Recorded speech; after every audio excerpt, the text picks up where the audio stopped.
క్రీస్తునందు ప్రియులారా, మన ప్రభువైన యేసుక్రీస్తు వారి పేరిట మీ అందరికీ వందనాలు తెలియజేస్తున్నాను.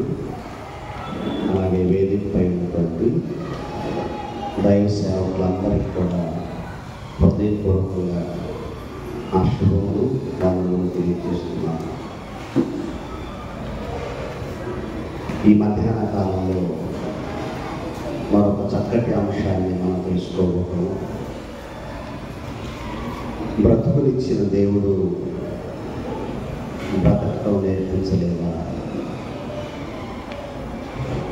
బ్రతుకునిచ్చిన దేవుడు బ్రతకటం నేర్పించలేదా అనే మంచి విషయాన్ని మనం తెలుసుకుందాం.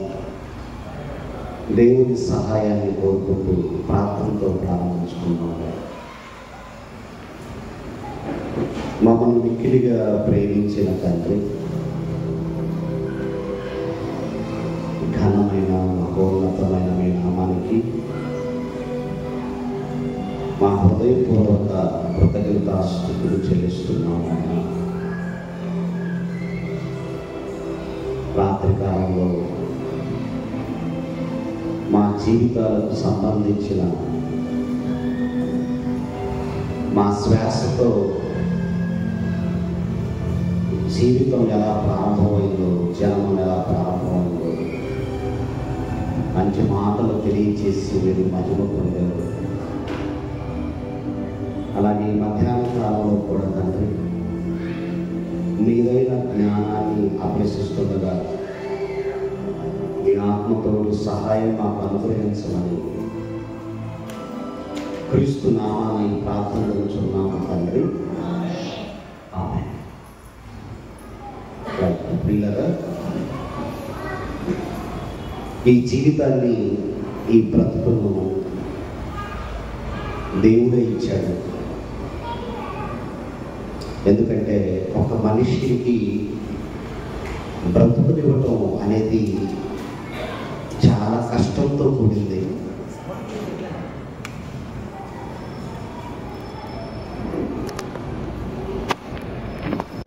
ఎంత శ్రేష్టమైన బ్రతుకు మనది అనంటే 2000 సంవత్సరాల క్రితం యేసుక్రీస్తు వారు ఓ మంచి విషయాన్ని తెలియజేశారు. ఆకాశ పక్షులను చూపించాడు. ఆయన ఆకాశ పక్షులను చూపిస్తూ ఎలాంటి బోధ చేశాడు అంటే,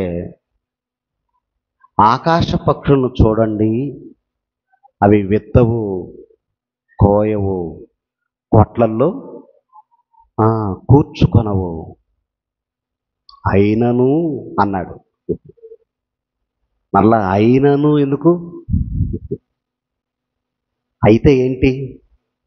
అయినను అంటే అర్థం ఏంటంటే,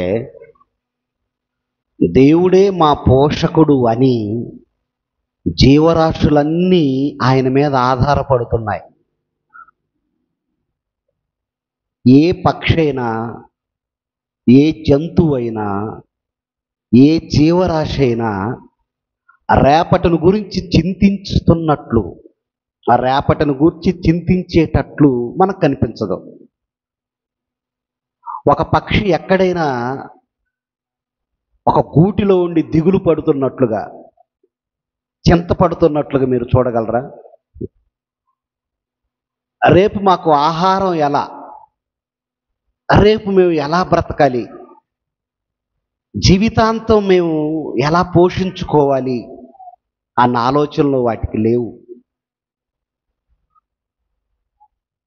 వాటికి చింత లేదు. రేపటను గూర్చినటువంటి చింత పక్షులకు, జీవరాశులకు, జంతువులకు లేదు. మరి రేపటను గూర్చిన చింత ఎవరికి ఉంది? మనిషికి ఉంది. రేపు ఎలా బ్రతకాలి, ఈరోజు ఎలా బ్రతకాలి అనే చింత మనిషిలోకి వచ్చిందంటే అర్థం ఏంటో తెలుసా? దేవుని మీద మనిషి ఆధారపడటం లేదు. తన స్వశక్తి మీద మనిషి ఆధారపడుతున్నాడు. ఎవరైనా తమ స్వశక్తి మీద ఆధారపడితే చింత ఏర్పడుతుంది. కానీ దేవుని మీద ఆధారపడితే అసలు చింతే ఉండదు. అందుకు చేశాడు యేసుక్రీస్తు బోధ. ఇదిగో ఆకాశ పక్షులను చూడండి అన్నాడు. అవి దేవుని మీద ఆధారపడుతున్నాయి. సాక్షాత్తు మీరు ఆయన స్వరూపమైతే, సాక్షాత్తు మీరు ఆయనకు పిల్లలైతే, మరి మీరెందుకు ఆయన మీద నమ్మకాన్ని, ఆధారాన్ని కోల్పోతున్నారు? మీ తండ్రి అసమర్థుడు అనుకుంటున్నారా అన్నాడు యేసుక్రీస్తు. మన తండ్రి అసమర్థుడండి? కాదు, సమర్థుడు, సమర్థవంతుడు. మనిషి ఆలోచించవలసింది ఆహారం గూర్చి కాదు, కానీ మనిషి ఆలోచించవలసింది తన ప్రాణం గూర్చి, తన జీవితం గురించి, తన బ్రతుకు గురించి ఆలోచించవలసిన మనిషి ఆహారం కోసం, వస్త్రం కోసం ఆలోచిస్తున్నాడు, చింతపడుతున్నాడు. అందుకు చెప్పాడు, అయినను మీ పరలోకపు తండ్రి వాటిని పోషిస్తున్నాడు, మీరు వాటికంటే బహుశ్రేష్ఠులు కారా అన్నాడు. శ్రేష్ఠుడు అంటే గొప్పవాడు అని అర్థం అండి. ఈ సర్వ సృష్టిలో సకల జీవరాశుల కంటే శ్రేష్టమైన వాడు మనిషి. మనిషి చాలా శ్రేష్టమైన వాడు మనిషి. మరి నువ్వెందుకు చింతపడుతున్నావు? నేను ఎలా బ్రతకాలని నువ్వెందుకు ఆలోచిస్తున్నావు? చూడండి, యాకోబు పత్రిక కూడా చూస్తే, బైబిల్ తీసి రండి ఒకసారి యాకోబు పత్రికకి మనమంతా వెళ్దాం. యాకోబు రాసినటువంటి పత్రిక 4వ అధ్యాయం 13వ వచనాన్ని చదువుకుందామండి. నేడైనను రేపైనను ఒకానొక పట్టణమునకు వెళ్ళి అక్కడ 1 సంవత్సరం ఉండి వ్యాపారం చేసి లాభము సంపాదింతుము రండని చెప్పుకొను వారలారా, రేపేమి సంభవించునో మీకు తెలియదు. మీ జీవమే పాటిది. మీరు కొంతసేపు కనబడి అంతలో మాయమైపోవు ఆవిరి వంటి వారే. కనుక ప్రభు చిత్తమైతే మనము బ్రతికి ఉండి ఇది అది చేతుమని చెప్పుకొనవలెను అన్నాడు. అంటే బ్రతుకు తెరువు కోసం ఎలా ఆలోచిస్తున్నాడో తెలుసా? నేడైనను రేపైనను ఒకానొక పట్టణానికి మనం వెళ్ళిపోదాం. అంటే తాను బ్రతకటానికి దేవుని మీద ఆధారపడకుండా ఏదో ఒక వ్యాపారం మీద ఆధారపడదాం. ఏదో ఒక వ్యాపారాన్ని మనం చేసుకుందాం. అంటే మనిషికి దేవుని మీద ఆధారపడాలి అన్న ఆలోచన కోల్పోయాడు. అందుకే ఏదో ఒక పట్టణానికి వెళ్దాం, మన ఫ్యామిలీని బ్రతికించుకుందాం. అంటే ఇలాంటి ఆలోచనలు మనుషుల్లో ఉన్నాయి. కారణం ఏంటంటే దేవుని మీద పూర్తిగా నమ్మకం పోయింది వీళ్ళకి. దేవుడే పోషకుడు, దేవుడే మనల్ని బ్రతికిస్తాడు అన్న ఆలోచనలు మనుషుల్లో లేవు. ఒక చిన్న ఎగ్జాంపుల్ చెప్తాను. అదేంటంటే, ఆదామును చేసిన తరువాత ఆదాము దగ్గరకు దేవుడు వెళ్ళి, నాయనా నీకు ఏది అవసరం చెప్పు, అది నేను చేసి పెడతాను అన్నాడా? నీ అవసరాలేంటో నాకు చెప్పు, ఆ అవసరాలన్నీ నేను తీరుస్తాను అన్నాడా? అనలేదు. మరి ఏం చేశాడు? ఆదాము భూమి మీదకు రాకముందే మనిషి అవసరాలేంటో తెలుసుకొని ప్రతి అవసరాన్ని సృష్టిలో ఆయన కలిగించాడు. అసలు ఎంత మంచోడు చూసారా? మనకి ఏవేవి అవసరాలుగా ఉన్నాయో ఆ అవసరాలన్నీ ఆయన ముందుగా తెలుసుకున్నాడు, వాటన్నిటిని చేశాడు ఆయన. మత్తయి సువార్తకు కూడా వద్దాం ఒకసారి. మత్తయి రాసిన సువార్త 6వ అధ్యాయం చూద్దామండి ప్రియులరా. మత్తయి గారు రాసిన సువార్త 6వ అధ్యాయం 8వ వచనంలో ఒక మాట ఉంది, చదువుదామండి మనం. చూడండి ఏమంటున్నాడు. మత్తయి గారు రాసిన సువార్త 6వ అధ్యాయం 8వ వచనం. మీరు మీ తండ్రిని అడుగక మునుపే మీకు అక్కరగా ఉన్నవేవో ఆయనకు తెలుసు. చూడండి ఎంత మంచి మాట చెప్పాడు. మీరు మీ తండ్రిని అడుగక మునుపే అన్నాడు. చూడండి, మీరు మీ తండ్రిని అడుగక మునుపే మీకు అక్కరగా ఉన్నవేవో ఆయనకు ముందుగా తెలుసట. అంటే మన ప్రతి అవసరాన్ని తెలుసుకున్నవాడు దేవుడు. ఎందుకంటే ఆయన మన తండ్రి, ఆయన మన పిల్లలు, మనమంతా ఆయనకు పిల్లలు. పిల్లల ప్రతి అవసరత ఎరిగిన వాడు తండ్రి. ఇంకా యేసుక్రీస్తు వారు బోధనలో మనం చూస్తే పిల్లలు తమ తండ్రిని రొట్టెనడిగితే రాతినిచ్చునా అన్నాడు. పిల్లలు తమ ఆకలి కోసం రొట్టెనడిగారు. తండ్రి వెళ్ళి రాళ్ళు తీసుకొచ్చేస్తాడా, రొట్టెలు తీసుకొస్తాడా? చేపనడిగితే పామునిచ్చునా అన్నాడు. ఎస్, మనం అడిగితే ఇచ్చారు మన తల్లిదండ్రులు. కానీ ఆత్మల తండ్రి, పరలోకపు తండ్రి, మనుషుల అవసరాలు ఎరిగిన తండ్రి అడుగక మునుపే అన్నీ ఇచ్చాడు. అడుగక మునుపే. ఏమండి, మనిషి కోసం దేవుడు ఇది చేయటం మరిచిపోయాడు అని ఏదైనా మీరు ఒకటి చెప్పగలరా? ఏదైనా ఒకటి చెప్పండి. ఒక్కటే, దేవుడు మనిషి కోసం ఇది చేయటం మరిచిపోయాడు, ఇది చాలా అవసరం అని ఏదైనా మీరు ఒకటి చెప్పగలరా? మరి నన్ను చెప్పమంటారా? అసలు ఎంత అద్భుతంగా చేశాడు ఈ సృష్టిని అంటే, ఆకలి తీర్చటమే కాదు, బాగా వినండి, మనిషి అవసరత ఆకలి మాత్రమే కాదు, ఆకలి తీర్చటానికి సకల పదార్థాలు కలిగించాడు. ఇక రెండవది, మనం ఆరోగ్య విషయంలో కూడా ఆయన ఆలోచించాడు. ఆరోగ్య విషయంలో కూడా ఆయన ఆలోచించి ముందుగానే దేవుడు ఏం చేశాడు అంటే ఈ సృష్టిలో ఔషధాన్ని కూడా పెట్టాడు. ఔషధాలు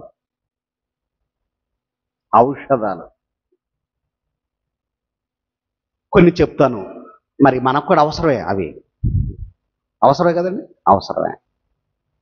మీలో ఎవరికైనా బాగా నిద్ర పట్టడం లేదు అనుకోండి.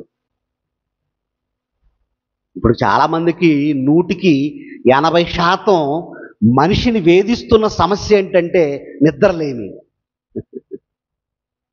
ఎందుకు చెప్పండి?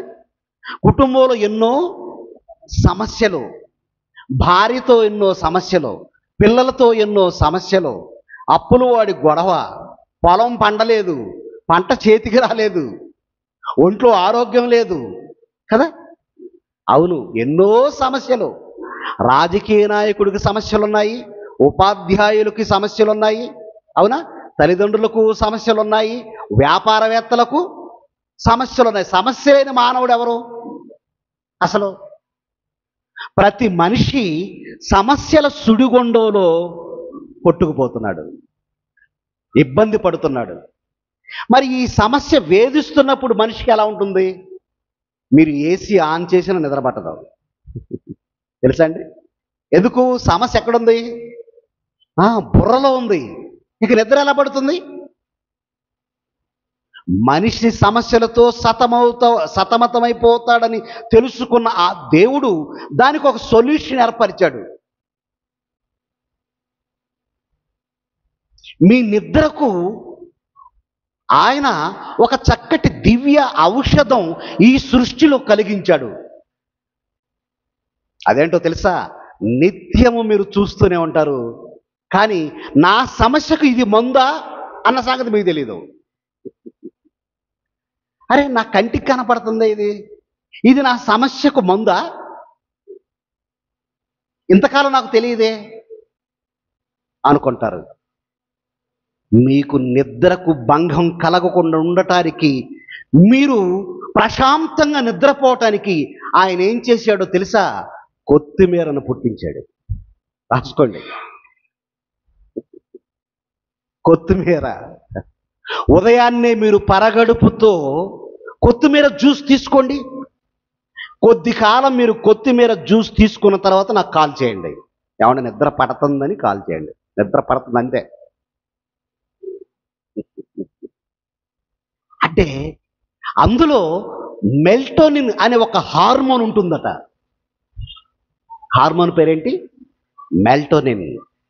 ఇది ఏం చేస్తుందంటే నిద్రకు ఉపయోగపడుతుంది, సహాయపడుతుంది, హార్మోన్ ఉత్పత్తి చేస్తుంది శరీరంలో. మెల్టోనిన్. అబ్బా, మీరు అడగక మునుపే అది గుర్తుపెట్టుకోవాలి. ఆహారమే కాదు, మీ ఆరోగ్య విషయంలో కూడా దేవుడు ఆయన శ్రద్ధ తీసుకున్నాడు, బాధ్యత తీసుకున్నాడు. కొత్తిమీర అది కేవలం మనం ఏం చేస్తామంటే స్మెల్ కోసం మనం కూరలో వాడుకుంటాం, అంతే కదండి. కేవలం దాని స్మెల్ కోసం వాడతారు. అది స్మెల్ కోసమే కాదు, మీ నిద్రకు ఉపకరిస్తుంది. ఆడవాళ్ళకి గర్భాశయ సమస్యలు ఎక్కువ ఉంటాయి. మీరు కూడా బాగా వినండి, నాకేమీ లేదు అనుకోకండి. అప్పుడప్పుడు మీరు డాక్టర్ని సంప్రదించి చెకప్ చేయించుకోండి. మీ గర్భాశయం చాలా ఉత్తమం. మీకు వాక్యంతో పాటు ఇక్కడ ఆరోగ్య సూత్రాలు కూడా చెప్పబడతాయి. ఒక వాక్యమే కాదు, ఆరోగ్య సూత్రాలు కూడా. ఎందుకంటే ఆరోగ్య సూత్రాల గురించి కూడా రాయబడింది, బైబిల్లో రాయబడింది. మరి ఆయన తండ్రి కదా, పరలోకమందున్న మన తండ్రి కదా. ఎక్కువగా గర్భాశయ సమస్యలతో స్త్రీలు బాధపడుతుంటారు. అంతేకాదు, మరొక విషయం కూడా చెప్తాను. అదేంటంటే రక్తహీనత మీకు ఏర్పడుతుంది. పిల్లలకు జన్మనిచ్చి ఉదయం నుంచి రాత్రి వరకు పనిచేసి కష్టపడి అలసిపోతుంటారు కదండి. ఇంటి పని, వంట పని, ఎన్నో పనులు చేస్తుంటారు. భర్తలాగా దర్జాగా వస్తాడు, అయిందా అంటాడు. ఎంతసేపు అంటాడు. కొంతమంది బద్ధకస్తులు ఉంటారండి, కనీసం గ్లాసు వాటర్ కూడా అలా తీసుకోరారు, పెట్టుకోరు. భోజనం దగ్గర భోజనం పెట్టావు, వాటర్ మీ తాత పెడతాడా, మీ అమ్మ పెట్టిద్దా తెలీదా? భోజనం పెట్టేటప్పుడు నీళ్ళు తీసుకురావాలని అంటాడు. అసలు ఆమె శ్రమ, ఆమె కష్టం నీకేమో తెలుసా? ఎంత నలిగిపోతుందో అన్న బాధ నీకేమన్నా ఏనాడని అర్థమైందా? సరే, మా అందరికి పెట్టావు, కనీసం నువ్వు తిన్నావా అని కూడా అడగడం. లేవు అంటాడు, పోయి పడుకుంటాడు. అంటే భారీ కష్ట సుఖాలు కూడా చూడవా, అడగవా, ప్రేమతో పరామర్శించవా? అంటే వండి పెడితే తింటావు 3 పూట్ల. బాధపడబాకండి, మీ భార్యను ప్రేమించండి. ఆమె తిన్నదో లేదో చూడండి. తెచ్చిపెట్టుకోండి, గ్లాస్ వాటర్ తెచ్చిపెట్టుకోండి, సహాయపడండి. ఆమె బాగోలేనప్పుడు ఆమె పనుల్లో కూడా మీరు సహకరించండి. తప్పేం కాదు. మన ఇంటి పని మనం చేసుకోవడం తప్ప అండి? సిగ్గా, అవమానమా? లేదు. నీ భార్య ఏమనుకుంటుందో తెలుసా? నా ఆరోగ్య పరిస్థితుల్లో కూడా నా భర్త నాకు ఎంత సహాయం చేస్తున్నాడో, ఇలాంటి భర్త దొరకటం నా అదృష్టం. అవునండి, అవునండి. ఎస్, ఆమె కష్ట సుఖాల్లో పాలు పంచుకోండి. రేపు మీకు బాగోలేని పరిస్థితుల్లో ఆమె నీకు ఎంత తల్లిగా అండగా ఉంటుందో తెలుసా? చాలా అండగా ఉంటుందండి ఆమె. బైబిల్‌లో ఒక పదం నన్ను ఆకర్షించింది. భర్తలారా మీ భార్యలను ప్రేమించండి అని చెప్పాడు, సన్మానించండి అని చెప్పాడు. మరలా ప్రేమించమన్నాడు, సన్మానించమన్నాడు. అదేంటి? బలహీనమైన ఘట్టం కదా, అంతేనా? బలహీనమైన ఘట్టం కదా. మరి బలహీనమైన ఘటాన్ని దేవుడు ఏమంటున్నాడు? జ్ఞానంతో కాపురం చేయండి, ఆమెను సన్మానించండి అన్నాడు. సన్మానించండి అన్న పదాలు కొన్ని చూశాను నేను. మీ తల్లిదండ్రులను, పిల్లలారా మీ తల్లిదండ్రులను సన్మానించండి అని ఉంటుంది బైబిల్లో. ఆ తర్వాత మీకు ఎవరైతే చక్కగా సత్య వాక్యాన్ని బోధించి నేర్పిస్తారో, ఇదిగో ఆ ఆత్మీయ తల్లిదండ్రులను, దైవ సేవకులను సన్మానించండి అంటాడు తిమోతి పత్రికలో. ఇప్పుడు ఎన్ని సన్మానాలు వచ్చాయి? 3 వచ్చాయి. ఒకటేమో మరి నీ తల్లిదండ్రులను సన్మానించు అన్నాడు. మరొకటేమో నీకు వాక్యాన్ని బాగా నేర్పిస్తూ నీ ఆత్మను కాపాడే నీ తండ్రి, ఆత్మీయ తండ్రి, దైవ సేవకులను సన్మానించు అన్నాడు. ఆ తర్వాత ఏమో భార్యని సన్మానించు అన్నాడు. అంటే నాకు దేవుడిచ్చినటువంటి ఆలోచన ఏంటో తెలుసా అండి?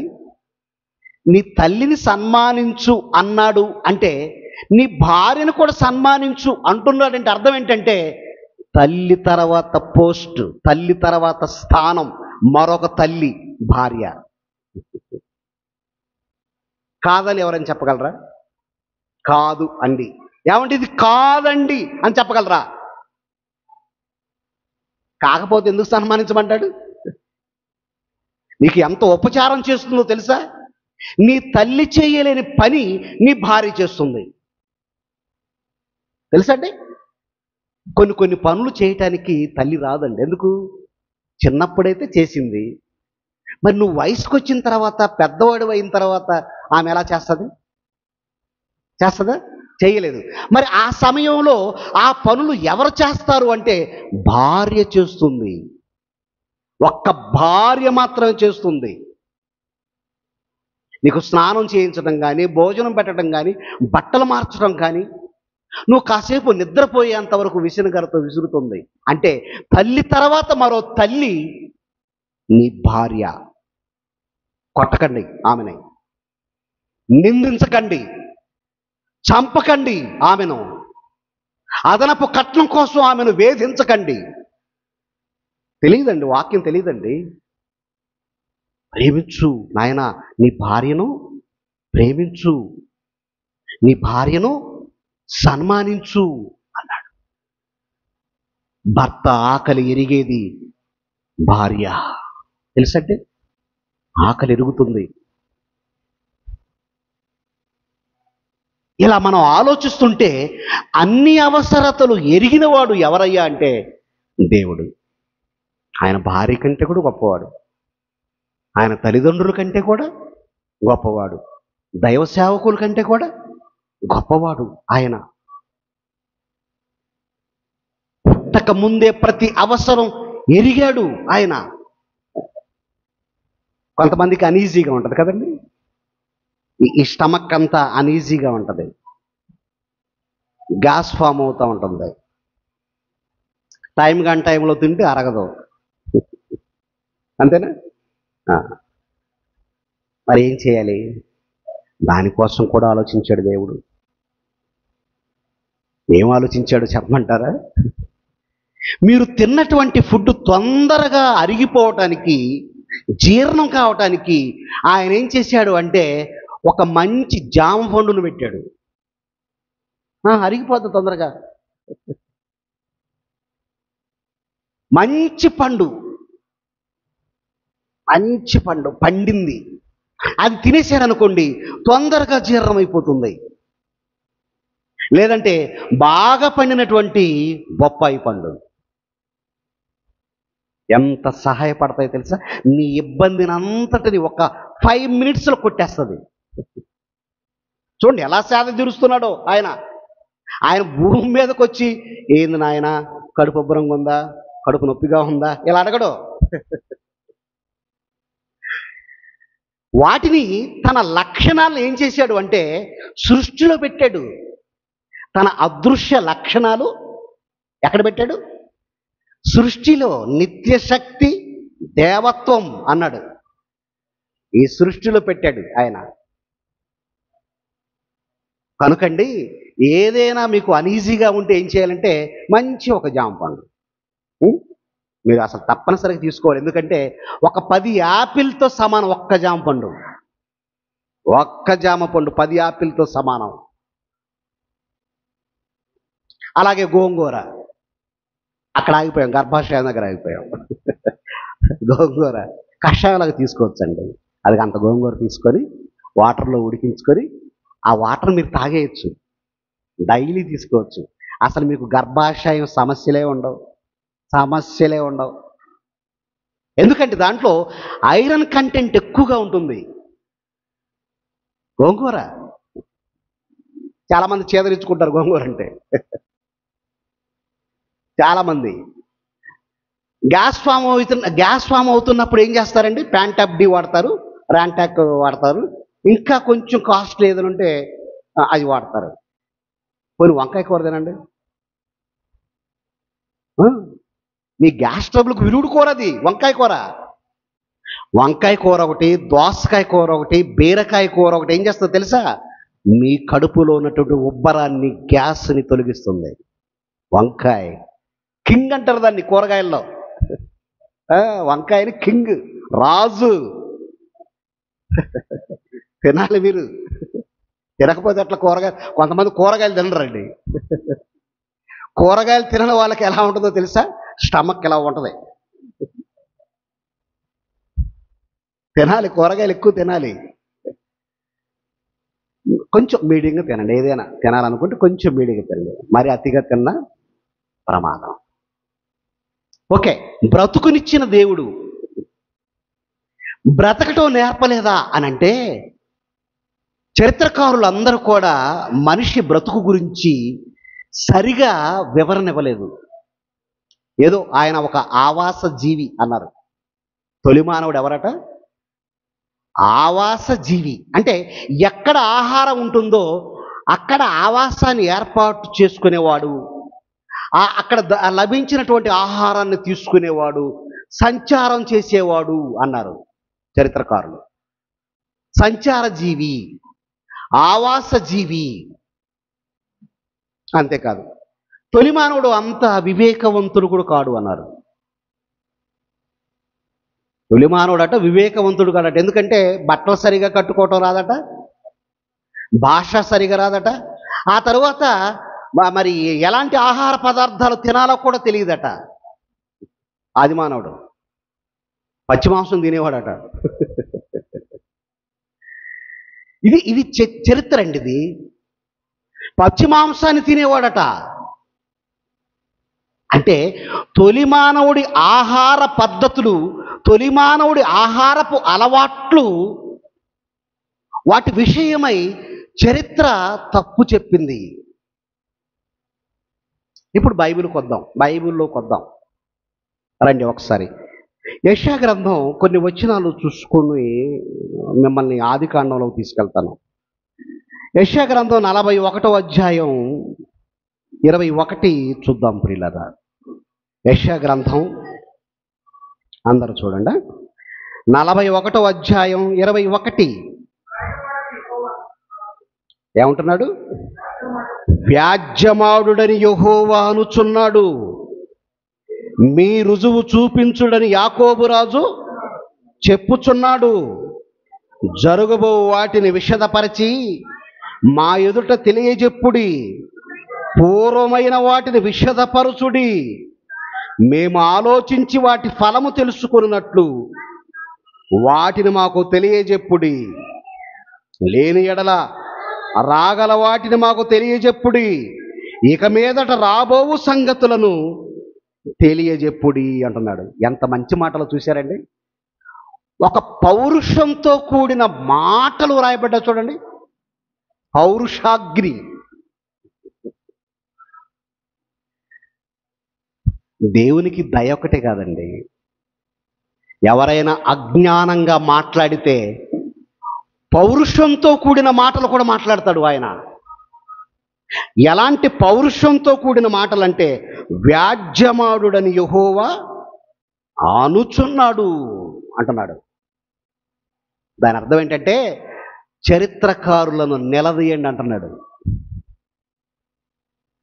ప్రజా వేదిక మధ్య, ప్రజల మధ్య చరిత్రకారులను నిలబెట్టండి. ఏంటి? తొలి మానవుడి ఆహారం పచ్చి మాంసమా? తొలి మానవుడు ఆవాస జీవ్యా? తొలి మానవుడు అంత తెలివి కలిగిన వాడు కాడా?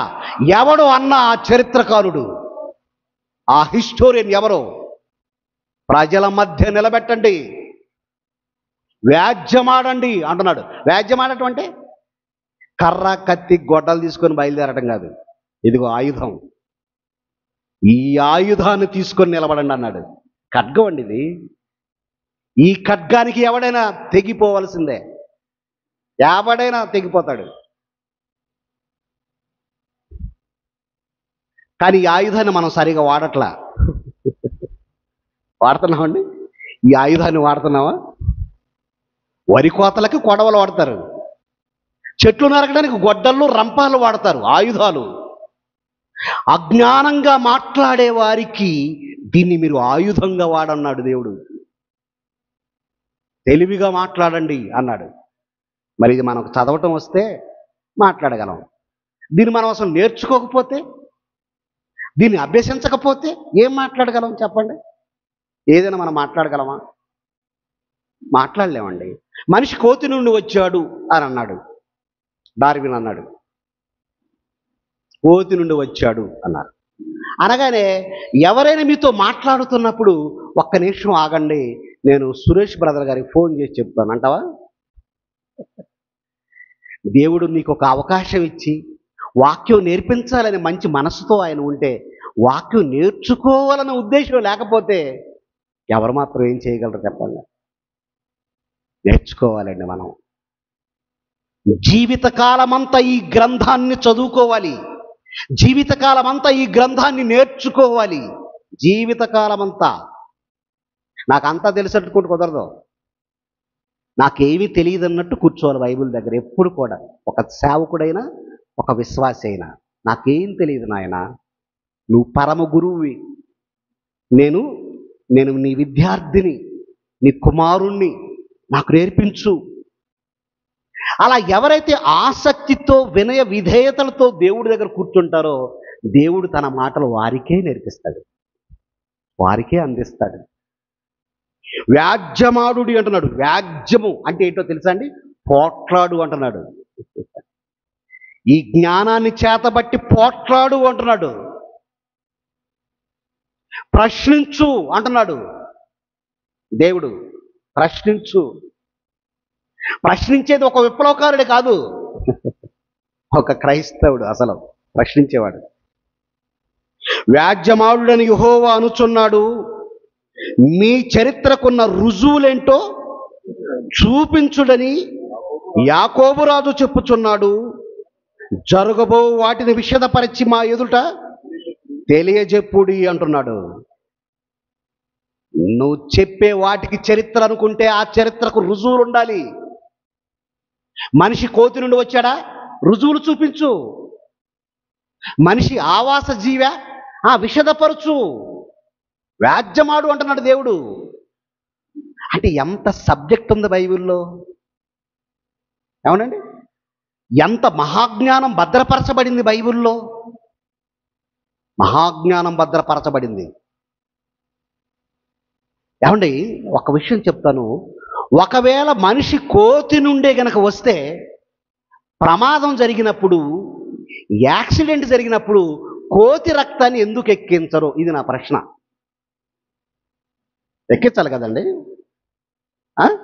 ఇప్పుడు మన పితరుడు ఎవరు అనుకుందాం, కోతి అనుకుందాం, డార్విన్ చెప్పినట్లుగా.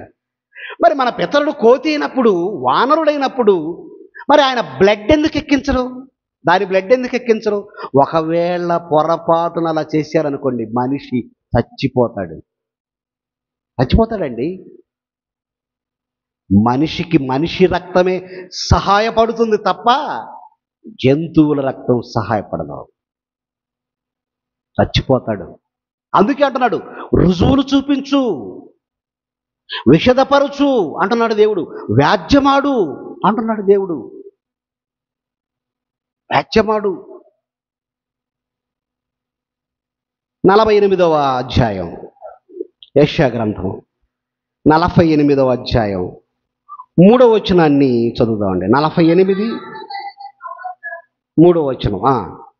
పూర్వకాలమున జరిగిన సంగతులను నేను చాలా కాలం క్రిందట, అబ్బా ఎవరండి చెప్పింది ఫస్ట్? దేవుడు అంటండి. పూర్వకాలమున జరిగిన సంగతులను నేను చాలా కాలం క్రిందట తెలియచేసి తిని అన్నాడు. ఈ చరిత్రకారులు చెప్పకముందే, డార్వినిజం అనేది పుట్టకముందే, విశ్వం ఎలా కలిగిందో సైంటిస్టులు చెప్పకముందే, భూమి తిరుగుతుందా లేదా వీళ్ళంతా చెప్పకముందే పూర్వకాలం చెప్పాను నాయన అన్నాడు దేవుడు. చూడండి ఎంత విచిత్రంగా ఉందో. పూర్వకాలం చెప్పాడా? పూర్వకాలం చెప్పాడా? శాస్త్రవేత్తల కంటే దేవుడు ముందుగానే పూర్వకాలం అందే చెప్పాడా? పూర్వకాలం అందే చెప్పాడా? ఇది మీరు బాగా నోట్ చేసుకోవాలి. ఎస్, పూర్వకాలం అందే చెప్పాడు. విలియం హార్వే రక్త ప్రసరణ వ్యవస్థల గురించి తెలియచేశాడు. ఎవరండి? William Harvey. క్రీస్తు 1628. గుండె కొట్టుకుంటుందని చెప్పాడు. అప్పుడు ఈ ప్రపంచం అంతా చప్పట్లు కొట్టింది. అబ్బా, విలియం హార్వే ఎంత మంచి విషయాన్ని తెలియచేశాడు తన శాస్త్ర పరిశోధనలో. గుండె కొట్టుకుంటుందని. ఒరే నాయన, పూర్వకాలం చెప్పాను రా అన్నాడు దేవుడు. ఏది ఇప్పుడు విలియం హార్వే కంటే నువ్వు ముందే చెప్పావా? మన క్రైస్తవులు అడుగుతారు, విలియం హార్వే కంటే ముందే చెప్పావా? బైబిల్ అంటే మేము అంత పెద్ద జ్ఞానమే కాదనుకున్నామే.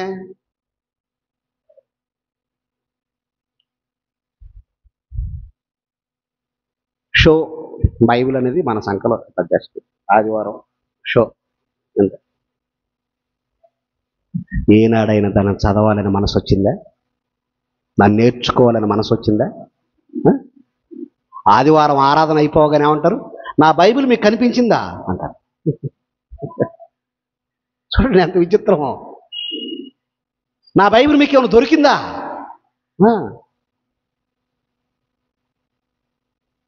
అంటే బైబిల్ ఎక్కడుందో కూడా తెలియని పరిస్థితి. ఇంకేం చదువుతారు? ఏం చదువుతారండి? మత్తయి సువార్త అంటే ఒక ఆయన ఆదికాండంలో ఎదుగుతున్నాడు. మత్తయి సువార్తని ఆదికాండం పక్కన ఉందని చూస్తున్నాడు. మత్తయి సువార్తలో ఏ పుస్తకం ఎక్కడుందో మీకు ఖచ్చితంగా తెలియాలి. అలా తెలియచేసే పాట కూడా ఒకటి ఉందండి. ఆదికాండం, నిర్గమకాండం అనే అద్భుతమైనటువంటి పాటని 66 పుస్తకాలని పాట రూపంలో మలిచాడు సంగీత సింహ కింగ్ జాన్సన్ విక్టర్ గారు. ఆయన ఈరోజు జన్మించిన రోజు. క్రైస్తవ ప్రపంచానికి ఆయన చేసిన మేలు అంతా ఇంత కాదు, అంతా ఇంత కాదు. ఎంతో మేలు చేశాడు, ఎంతో ఉపకారం చేశాడు. రాత్రింబగళ్ళు నిద్రపోక దేవుని వాక్యాన్ని పాటల రూపంలో మలిచాడు. ఒక దావీదులాగా, ఒక లేవి గోత్రికులాగా. ఎస్, చాలా మేలు చేశాడండి ఆయన. ప్రియులారా, ఎంత మంచి మాట ఇక్కడ రాయబడిందో తెలుసా? పూర్వకాలమున జరిగిన సంగతులను నేను చాలా కాలము క్రిందట తెలియచేసి తిని, ఆ సమాచారం నా నోట నుండి బయలుదేరెను. నేను వాటిని ప్రకటించి తిని, నేను ఆకస్మికముగా వాటిని చేయగా అవి సంభవించెను అన్నాడు. పూర్వకాలం ఏం చెప్పాడో చూద్దాం రండి.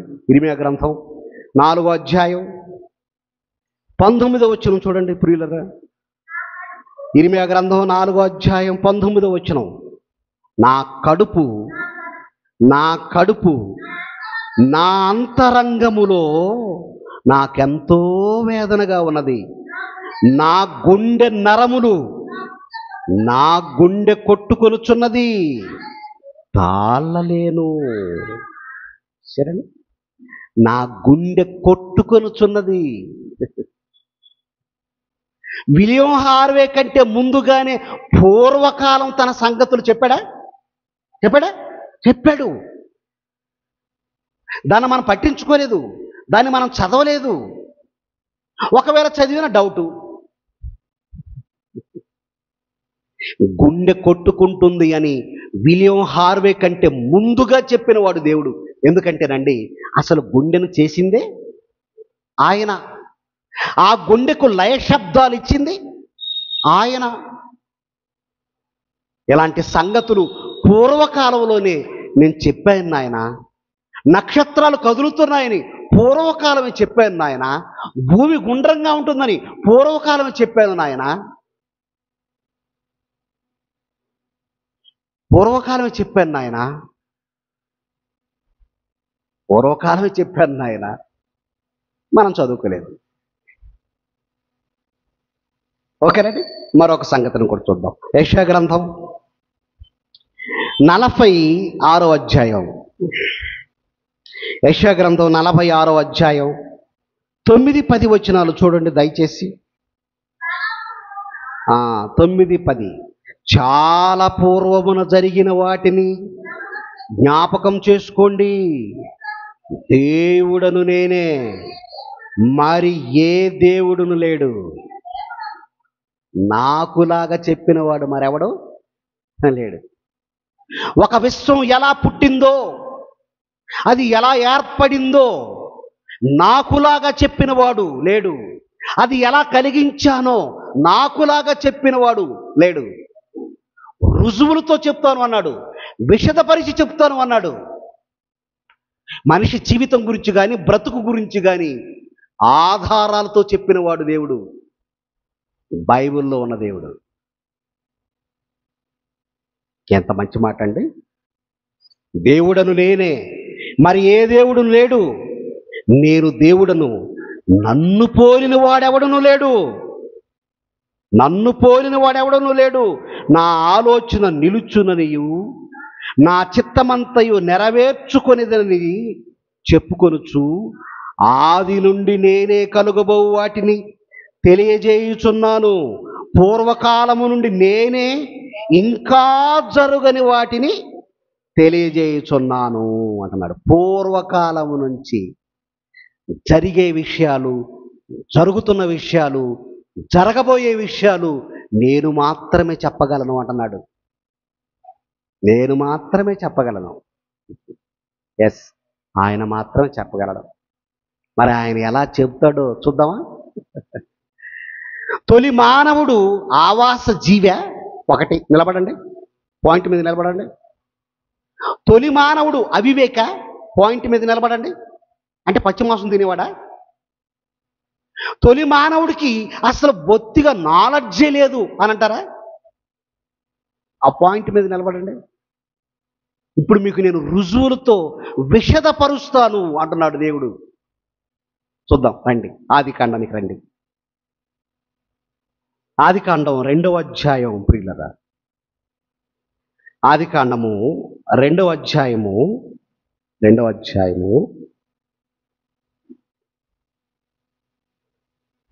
చూడండి, 15-16 వచనాలు చూద్దాం. 15-16. మరియు దేవుడైన యెహోవా నరుల్ని తీసుకొని ఏదెను తోటను సేద్యపరుచుటకు. సేద్యం చేయటం అంటే వ్యవసాయం అండి. భూమిని సేద్యపరిచే వారిని ఏమంటారు? వ్యవసాయదారులు అంటారు. రైతు, వ్యవసాయదారుడు.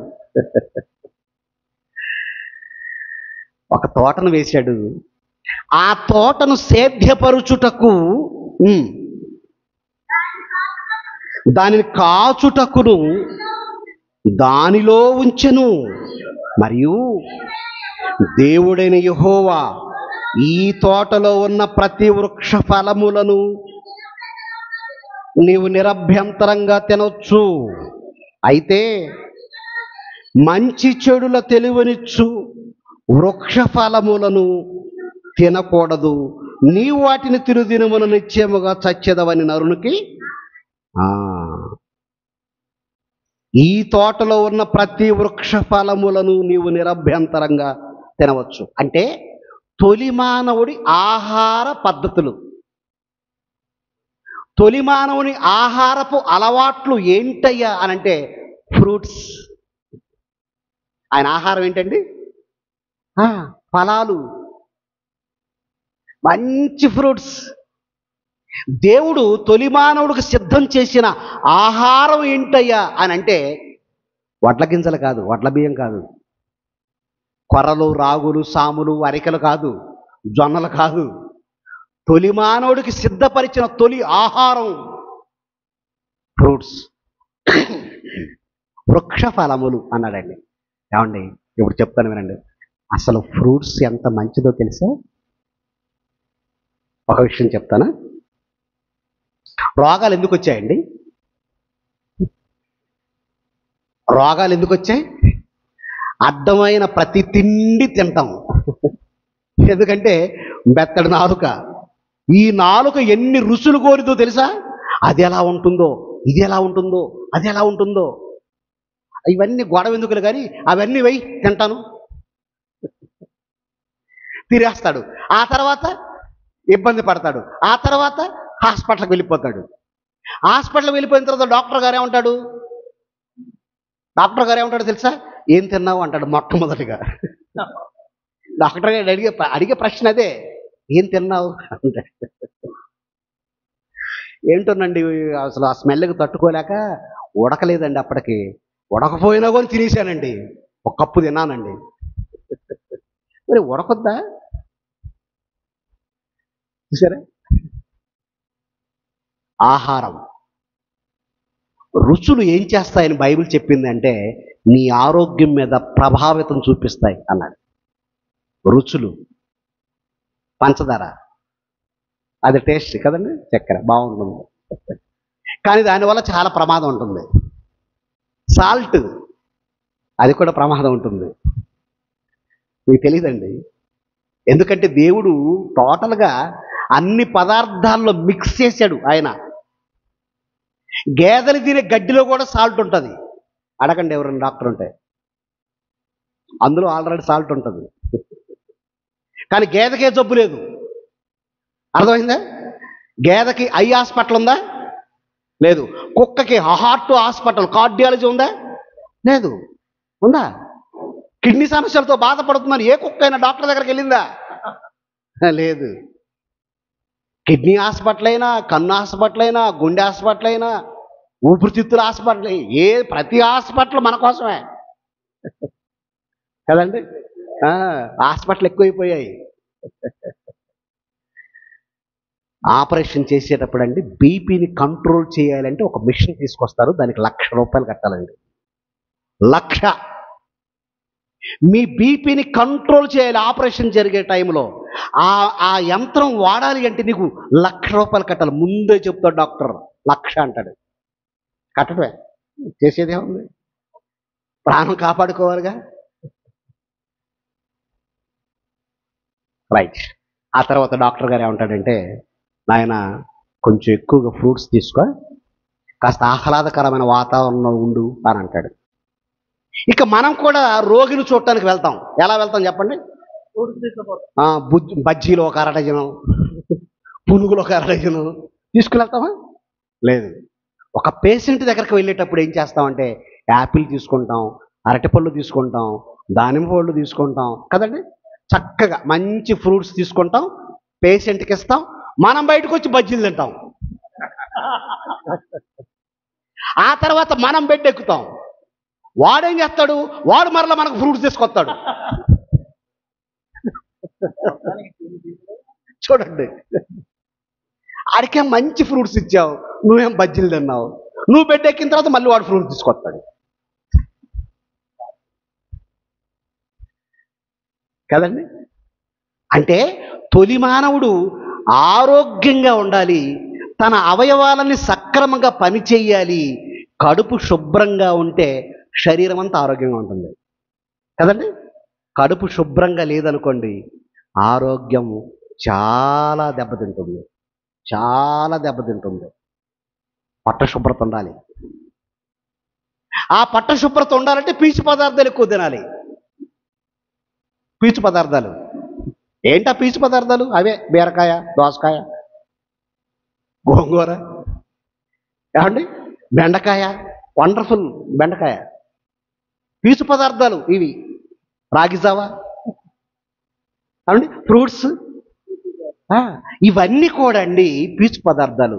మీ కడుపును, ఇల్లును మీరు ఎలాగైతే చీపురితో శుభ్రం చేస్తారో ఈ పీచు పదార్థాలు కూడా అలా శుభ్రం చేస్తుంది మీ కడుపుని, అన్ని ప్రేగుల్ని. అర్థమైందండి? తొలి మానవుడికి ఇచ్చినటువంటి ఆహారం ఏంటయ్యా అంటే ఫ్రూట్స్, ఫలాలు ఇచ్చాడు. మంచి ఆరోగ్యకరమైనటువంటి ఆహారాన్ని ఇచ్చాడు. మరి చరిత్ర ఏం చెప్పింది? పచ్చి మాంసం తిన్నాడని చెప్తుంది. పచ్చి మాంసం కాదయ్యా, అతని ఆహారపు అలవాట్లు ఫ్రూట్స్. బైబుల్ చెప్పింది, రుజువులతో విశదపరుస్తూ చెప్పింది బైబుల్. పూర్వకాలమును నేను చెప్పినట్లుగా ఎవడో చెప్పలేదు అన్నాడు దేవుడు. ఏంటి నీ చరిత్రకున్న ఆధారాలేంటి? చూపించు, వ్యాజ్యమాడు అన్నాడు. ఎక్కించు, కోతి నుంచి వస్తే కోతి రక్తం ఎక్కించు అన్నాడు దేవుడు. బ్రతకో నాయన, చచ్చిపోతావు. మనిషి సాక్షాత్తు దేవుని నుండి వచ్చినవాడు, దేవునికి పుట్టినవాడు మనిషి. ఆదాము దేవునికి కుమారుడు. మనల్ని ఎలా చూశాడండి ఆయన? కుమారులుగా చూశాడు. డార్విన్ ఎలా చూశాడు? జంతువుల్లా చూశాడు. అవి అడవిలో సంచరిస్తాయి, మనం సమాజంలో సంచరిస్తాం. సమాజంలో సంచరించే మనిషిని అడవిలో ఉన్న జంతువులతో పోల్చిన డార్విన్ గొప్పవాడా? ఆకాశ పక్షుల కంటే మీరు గొప్పవాళ్ళు అని చెప్పిన యేసుక్రీస్తు బోధ గొప్పదా? పక్షుల కంటే, జీవరాశుల కంటే మీ జీవితం, మీ జన్మ గొప్పది అని చెప్పిన వాడు దేవుడు. సంచార జీవి కాదండి, ఒకే చోట ఉన్నాడు, తోటలో ఉన్నాడు, అంతేనా? అక్కడే ఉన్నాయి ఫ్రూట్స్ అన్నీ. సంచార జీవి కాదు. ఇక అతనికి వ్యవసాయ పద్ధతులు కూడా నేర్పింది దేవుడే. మనిషిని ఎలా బ్రతికించాలో ఆయనకు తెలుసు. ఎలా బ్రతకటం అని అనుకుంటున్నప్పుడు వారు ఎలా బ్రతకాలో నేర్పించింది కూడా దేవుడే. అవి కూడా త్వరగా కొన్ని వచనాలు చూద్దాం. యెషయా గ్రంథం చూడండి ప్రియులారా, మరలా 28వ అధ్యాయం. యెషయా గ్రంథం 28వ అధ్యాయం 9వ వచనాన్ని చదువుదామండి. యెషయా గ్రంథం 28వ అధ్యాయం 9వ వచనం. వాడు ఎవరికి విద్య నేర్పును? ప్రశ్న అండి, చూడండి అక్కడ ప్రశ్న ఉంది. వాడు ఎవరికి విద్య నేర్పును? ఎవరికి వర్తమానం తెలియచేయును? తల్లిపాలు విడిచిన వారికా, చన్ను విడిచిన వారికా అన్నాడండి. ఎవరికి నేర్పుతావు నువ్వు విద్య అన్నాడు. అప్పుడప్పుడు మనం కూడా అంటాం, అలా కాదు పని ఎలా చెయ్యాలి అన్నాం అనుకోండి, మనం ఏమంటామండి? నోట్లో వేలేసుకున్నాడు చెప్పు అంటాం. పాలు తాగేవాడికి చెప్పు, నువ్వు నాకు నేర్పుతావా అంటాం. అవునండి? ఎస్. చంటోడు చెప్పు, అదిగో చంటోడు చెప్పు అని అంటాం. దేవుడు కూడా అదే అంటున్నాడు. ఏమంటున్నాడు? వాడు ఎవరికి విద్య నేర్పును అంటున్నాడు. చరిత్రకారుడు, నువ్వు ఎవరికి నేర్పుతావు విద్య? ఎవరికి నేర్పుతావయ్యా? మనిషి జీవన విధానం ఇదిగో ఇలా జరిగింది అంటున్నావు, ఎవరికి నేర్పుతావు నువ్వు విద్య అని? దేవుడు కూడా ఏమంటున్నాడు తెలుసా? తల్లిపాలు విడిచిన వారికా, చన్ను విడిచిన వారికా అడిగి చెప్పు అన్నాడు. ఎంత మంచి దేవుడండి ఆయన. నిజంగా మనిషి ఎలా బ్రతకాలో నేర్పించిన వాడు దేవుడు. రండి కొంచెం ముందుకు వద్దామండి. 24, 25 చూడండి. చూస్తున్నారండి అందరు? బైబిల్ చూస్తున్నారండి? అందరు బైబిల్ చూడాలి కదండి. 24. దున్నువాడు విత్తుటకు నిత్యము తన పొలము దున్నునా, దున్నువాడు విత్తుటకు నిత్యము తన పొలము దున్నునా అన్నాడండి.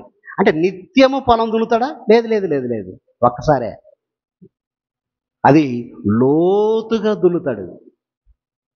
నాగలు తీసుకుంటాడండి, ఆ నాగలతో ఏం చేస్తాడంటే లోతుగా దున్నేస్తాడు. వేసవికాలం అంతా భూమి ఎలా ఉంటుంది? ఎండిపోద్ది. వేసవికాలం అంతా భూమి ఎలా ఉంటుంది?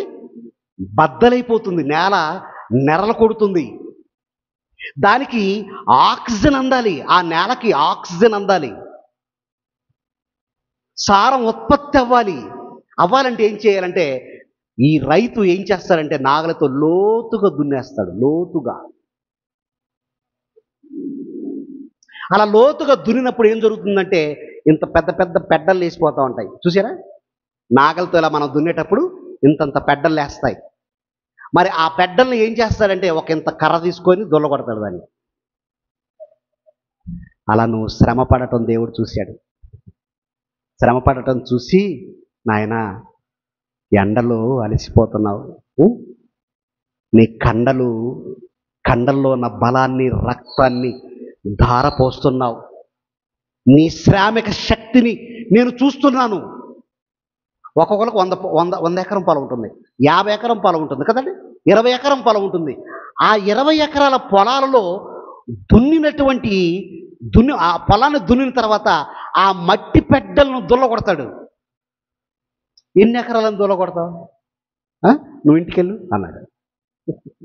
నువ్వు ఇంటికెళ్ళి, నేను చూసుకుంటాను, ఇంటికెళ్ళు. ఇది మూసేకండి. 65వ కీర్తనకు రండి. కీర్తనలు 65వ అధ్యాయం. కీర్తనలు 65వ అధ్యాయం. మంచి మాట రాయించాడండి దేవుడు. 65వ కీర్తన 9వ వచనాన్ని చూద్దాం. నీవు భూమిని దర్శించి దానిని తడుపుచున్నావు. దేన్ని దర్శించాడండి? భూమిని దర్శించి. మనం బ్రతకాలంటే ఇప్పుడు అంత మూలం ఎక్కడుంది? పొలం, భూమి, అంతే కదండి. భూమి నుండి ఆహారం పుడుతుంది, ఆహారం తీసుకొని మనం బ్రతుకుతాం. కానీ దేవుడు ముందుగానే భూమిని దర్శించి దాన్ని తడుపుచున్నావు, దానికి మహదైశ్వర్యమును కలుగుజేయుచున్నావు. దేవుని నది నీళ్లతో నిండి ఉన్నది. నీవు భూమిని అట్లు సిద్ధపరిచిన తరువాత వారికి ధాన్యము దయచేయుచున్నావు. దాని దుక్కులను విస్తారమైన నీళ్లతో తడిపి దాని గనిమెలను చదును చేయుచున్నావు. వాన జల్లుల చేత ఈ మట్టి పెడ్డలు ఏం చేశాడంట? నాగలితో దున్నిన తరువాత లేచిన ఈ పెద్ద పెద్ద మట్టి పెడ్డలు ఏం చేశాడంటే వాన జల్లుల చేత దాన్ని పదును చేస్తున్నాడట. నీ శ్రమను చూశాను నాయన, నువ్వు ఇంటికెళ్ళు, నేను వర్షాన్ని పంపిస్తానా. ఆ వాన జల్లులకు ఏమైపోద్దంటే ఆ మట్టి పెడ్డలన్నీ కరిగిపోతాయి. నిజంగా పొలంలో మనం పడే కష్టాన్ని దేవుడు చూస్తున్నాడండి. చూడట్లేదు అనుకోకండి, దేవుడు చూస్తున్నాడు, సహాయపడుతున్నాడు, బ్రతకటం నేర్పిస్తున్నాడు, బ్రతికిస్తున్నాడండి ఆయన. వర్షం పడకపోతే చెప్పండి, వర్షం పడకపోతే పంటలు లేవు, పంటలు లేకపోతే ఆహారం లేదు, ఆహారం లేకపోతే బ్రతకలేము. మరి మనిషిని బ్రతికిస్తుంది ఎవరు? దేవుడు. బ్రతుకునిచ్చిన దేవుడు బ్రతకటం నేర్పలేదా? నేర్పిస్తున్నాడు. వాన జల్లుల చేత పదును చేస్తున్నాడు, దాన్ని పదును చేస్తున్నాడు. అది మొలకెత్తగా నీవు దాన్ని ఆశీర్వదించుచున్నావు. మొలకెత్తగా దాన్ని ఆశీర్వదిస్తున్నావు. దేవుడు ఆశీర్వదిస్తున్నాడు. రండి యెషయా గ్రంథానికి రండి. మరలా బ్రతకటం నేర్పిస్తున్నాడు. రండి 28వ అధ్యాయం 24. మరలా దున్నువాడు విత్తుటకు నిత్యము తన పొలము దున్నునా, అతడు దుక్కి పెళ్ళలు నిత్యము బద్దలు కొట్టున. అండర్లైన్ చేసుకోండి, పెన్ను తీసుకొని అండర్లైన్ చేసుకోండి.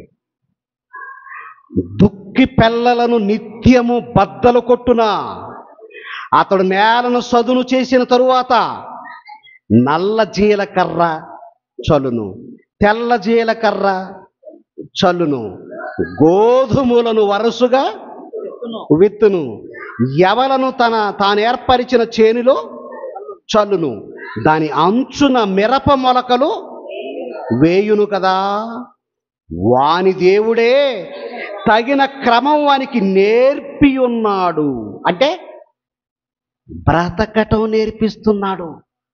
చూడండి ఎంత బాగుందో. ఎలా బ్రతకాలని మీరు అనుకుంటున్నారా? బ్రతకటం నేర్పిస్తున్నాడు. వాని దేవుడే తగిన క్రమం వానికి నేర్పి ఉన్నాడు. ఆయన వానికి ఆ పని బోధించుచున్నాడు. అబ్బా, పంటలు ఎలా వేయాలో ఆయన నేర్పిస్తున్నాడు. వర్షానికి పండే పంటలు కొన్ని ఉంటాయండి కదండి. వర్షానికి పండే పంటలు కొన్ని ఉంటాయి, మంచుకు పండే పంటలు కొన్ని ఉంటాయి. కొన్ని చెప్పండి. మంచుకు పండే పంటలు, మంచుకు పండేవి వేరుశనగ ఒకటి ఉంది కదండి, శనగ ఒకటి ఉంది, కొత్తిమీర ఒకటి ఉంది. అవునండి, ఎస్. ఇవి మంచుకు పండుతాయి. అంటే వర్షాకాలంలో ఏ పంటలు వేయాలో, మంచు పడుతున్నప్పుడు ఏ పంటలు వేయాలో ఆయనకి తెలుసు. ఆ పనిని వానికి బోధించుచున్నాడు. అంటే రైతుకు కూడా ప్రసంగం చేశాడు దేవుడు, రైతుకు కూడా బోధ చేశాడు దేవుడు. ఇదిగో నాయన, ఈ పంటలు వేయి, పంట మార్పిడి పద్ధతి అన్నాడండి. వేసిన పంటే వేయకు, పంట మార్చు అన్నాడు. అంటే తెల్ల జీలకర్ర అన్నాడు, ఆ తర్వాత గోధుమలు, ఆ తర్వాత యవలు, ఆ తర్వాత ఆ పొలానికి అంచున మిరప మొలకలు అన్నాడు. మిరప మొలకలు ఎందుకు? మనం ఏం చేస్తామంటే కంది పెడతాం, పంటకు అంచున ఏం చేస్తామండి? కంది పెట్టుకుంటాం. కానీ ఆ రోజుల్లో దేవుడు ఏం చెప్పాడంటే మిరప మొలకలు పెట్టండి అన్నాడు. ఎందుకంటే ఏనుగులు పంట పొలాన్ని పాడు చేయకుండా, ఆ పంటని దాడి చేయకుండా, ఆ పంట ప్రతిఫలం రైతుకు దక్కాలన్న ఉద్దేశంతో ఆ పంట చుట్టూ మిరప మొలకలు పెట్టు అన్నాడు. ఎందుకంటే ఆ మిరప మొలకలు చూస్తుంది, అది వాసన చూస్తుంది, ఆగ్రహిస్తుంది, వెళ్ళిపోద్ది. అంటే పంట సేవ్ అవుతుంది. అలాగే ఒక ఎలుగుబంటి కూడా కావచ్చు. ఇలా పంటను ఎలా వేయాలో, ఎలా సదును చేయాలో నేర్పినవాడు, బ్రతకటం నేర్పినవాడు దేవుడు. బ్రతకటం నేర్పించాడు. కొంచెం కిందికి రండి. 27. సేద్యగాడు నల్ల జీలకర్ర పదును గల యంత్రము చేత నూర్చడు, బండి చక్రములను జీలకర్ర మీద నడిపింపడు గాని కర్ర చేత నల్ల జీలకర్రను, చువ్వ చేత జీలకర్రను దొల్లగొట్టును కదా. కొన్ని కర్ర చేత దొల్లగొట్టాలి, కొన్ని బండి చక్రాల చేత దొల్లగొట్టాలి, కొన్ని చువ్వల చేత దొల్లగొట్టాలి. ఒడ్లున్నాయండి, బండి చక్రాల చేత దొల్లగొట్టేవాళ్ళు. నా పసితనంలో మా నాన్న ఏం చేసేవాడంటే, ఇదిగో వాటన్నిటిని గూడేసేవాడు. వరి పంటని గూడేసి ఒక పెద్ద పరద వేసి ఆ గూట్లో ఆ ఒడ్లు మాగిన తర్వాత ఈ కట్లన్నీ తీసుకొచ్చి పట్ట మీద వేసి ఆ తర్వాత బండి చక్రాలతో తొక్కించేవాడు. కొంతమంది కొట్టేవాళ్ళు, కొంతమంది బండి చక్రాలతో దొల్లగొట్టేవాళ్ళు. చక్రాలతో ధాన్యాన్ని దొల్లగొట్టాలి, కొన్ని కర్రతో దొల్లగొట్టాలి, కొన్ని చువ్వలతో దొల్లగొట్టాలి. అబ్బా, ఏం చెప్పాడండి దేవుడు! ఎంత బాగా చెప్పాడండి! ఎంత చక్కగా వ్యవసాయ పద్ధతులు నేర్పించాడు దేవుడు! ఎంత వ్యవసాయ పద్ధతులు!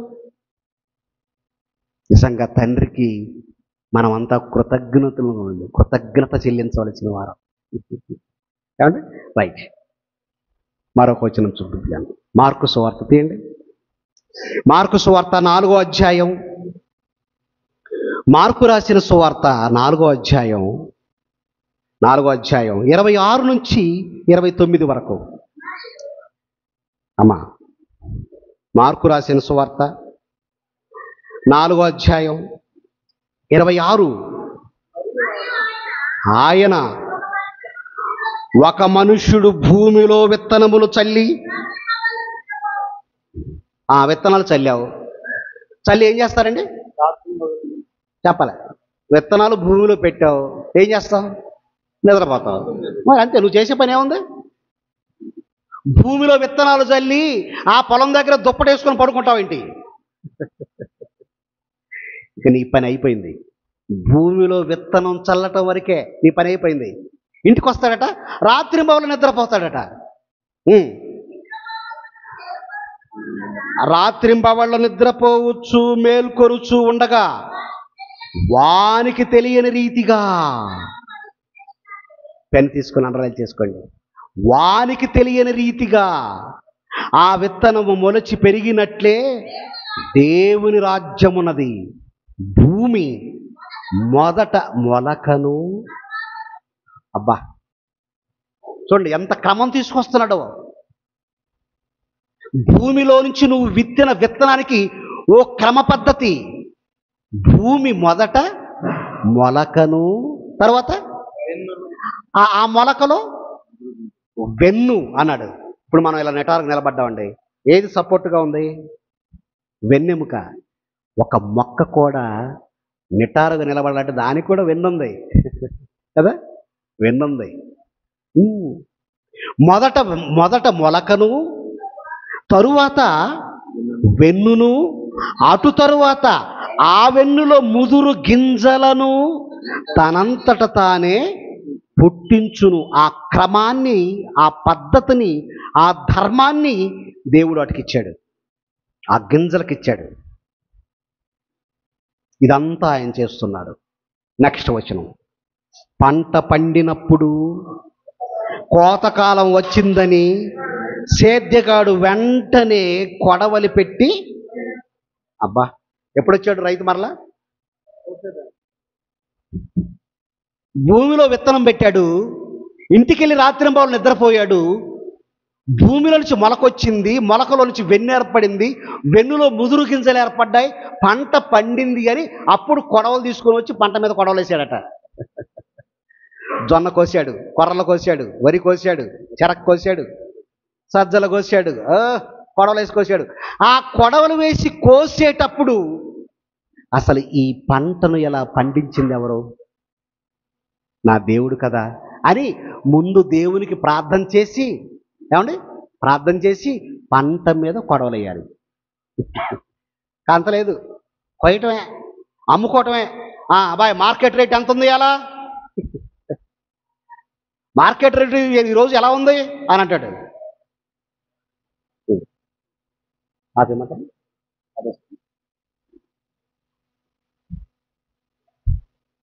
ఒక వ్యక్తి మిరప బాగా పండింది. బాగా పండిన తర్వాత సాటి రైతులు వచ్చారు.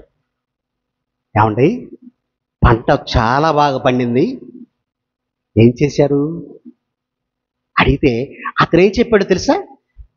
తన్ని పండించానమ్మా అన్నాడు.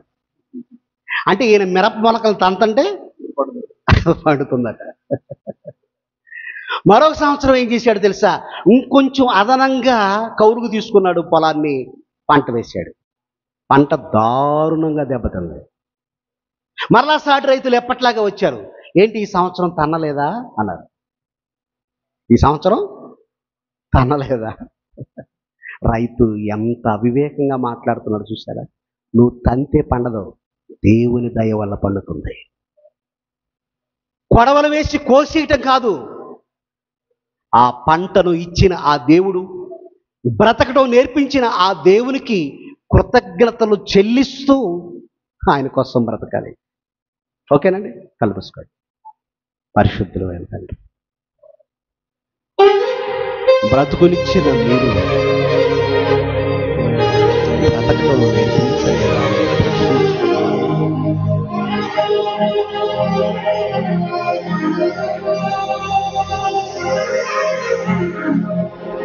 పంట ఎలా వేయాలో నేర్పించలేదా? వ్యవసాయం ఎలా చేయాలో నేర్పించలేదా?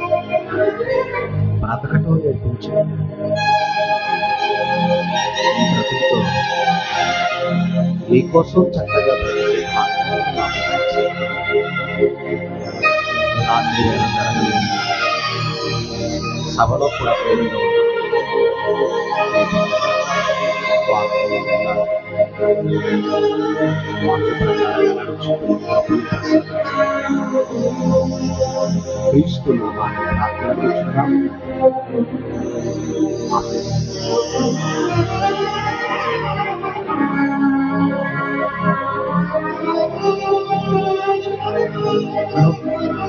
మరి ఇంతవరకు అద్భుతమైన పాఠాన్ని బ్రతుకునిచ్చిన దేవుడు బ్రతకడం నేర్పించలేదా?